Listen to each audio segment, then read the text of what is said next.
vamos começar falando, né? A gente está hoje, terceiro pregão do ano apenas, né? Mas o terceiro pregão no negativo. Muita gente com quem a gente tem falado comenta aí sobre ser um ano de resiliência. Eu queria saber como que você avalia esse cenário para 2021, quais os fatores que você vê aí que podem trazer a Bolsa de volta para cima ou, de repente, levar a Bolsa abaixo dos 100 mil pontos. Existem esses fatores? Como que está a sua visão para esse cenário? Legal, vamos lá. Acho que é um papo legal até início do ano para a gente começar a conversar sobre isso. Obviamente, a gente aqui na EK Asset, a gente vem conversando sobre isso há mais de 2 meses, né? A virada de ano ela é emblemática, mas para a gente é mais um ano, mais um mês que a gente vira, com um horizonte de 12 meses para frente, sempre olhando a melhor relação risco-retorno para os clientes, né? Mas eu sei que é bem emblemático quando a gente vira o ano, né? E realmente esses 3 primeiros dias estão mostrando que o investidor tem que ter resiliência mesmo, né? Estão sendo, ele está sendo um pouco dessa montanha-russa que foi esse segundo semestre da Bolsa aqui no Brasil, né? A gente, vou quebrar aqui como a gente está olhando 2022, né?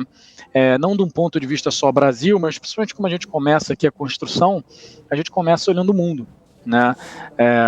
A gente nunca tem um cenário só, tá? Uma outra coisa que é importante, até se o investidor me permite fazer uma sugestão sempre, nunca fiquem com um cenário só na cabeça, tenha o seu cenário base, dê uma probabilidade para esse cenário base, mas sempre pense em cenários alternativos. É um grande teste de humildade, tá?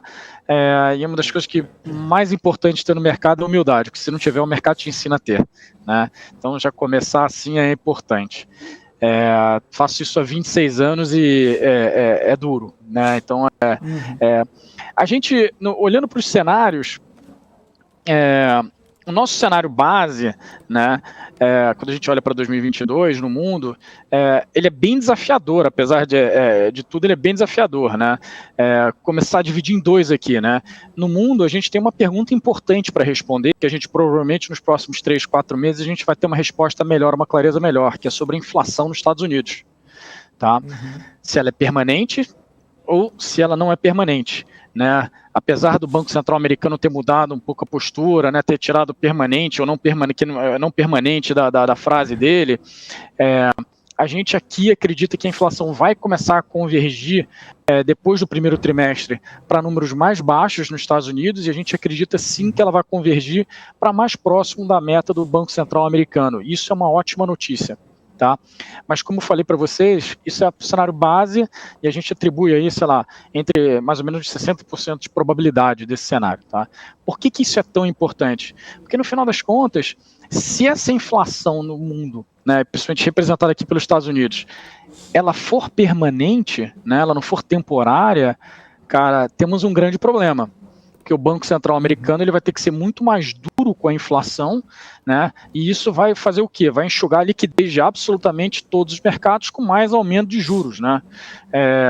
Então, eu acho que é a pergunta mais importante, né? Apesar para o Brasil também, né? A gente tem um cenário aí, a segunda parte do cenário que eu ia falar, que é a eleição aqui no Brasil, tá? Que ela obviamente traz muita incerteza e traz muita imprevisibilidade, né, para frente, né?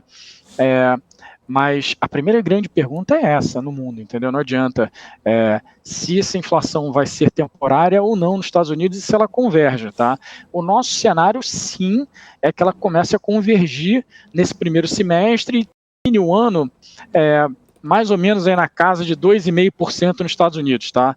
Quando a gente olha para o mercado como todas as expectativas de mercado, esse número é mais em cima, tá? Então é mais na casa de 3, 3,5, né? Então quer dizer, a gente está mais otimista em relação à inflação americana, a gente está mais próximo do que o Banco Central americano acredita que vai fazer mesmo, tá? A gente embute aí 2 ou 3 aumentos de juros para esse ano, tá? Nesse cenário base. Agora, é óbvio que se por acaso a inflação não convergir por algum motivo, né, por um motivo de não ser temporário, ser um erro de análise do próprio Banco Central americano de não ser temporário, aí a gente vai ter uma dificuldade maior aqui com liquidez no Brasil, principalmente mercados emergentes como um todo, né, e para os ativos de risco.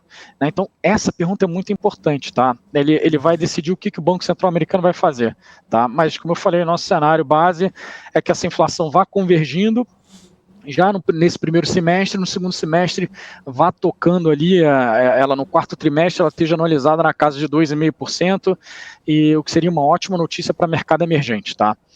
Como um todo, que somos nós aqui, uma parte desse mercado emergente. E a segunda parcela disso, né, se me permite continuar, aí a gente pode conversar sobre essas duas premissas importantes, é a parte da eleição no Brasil, né?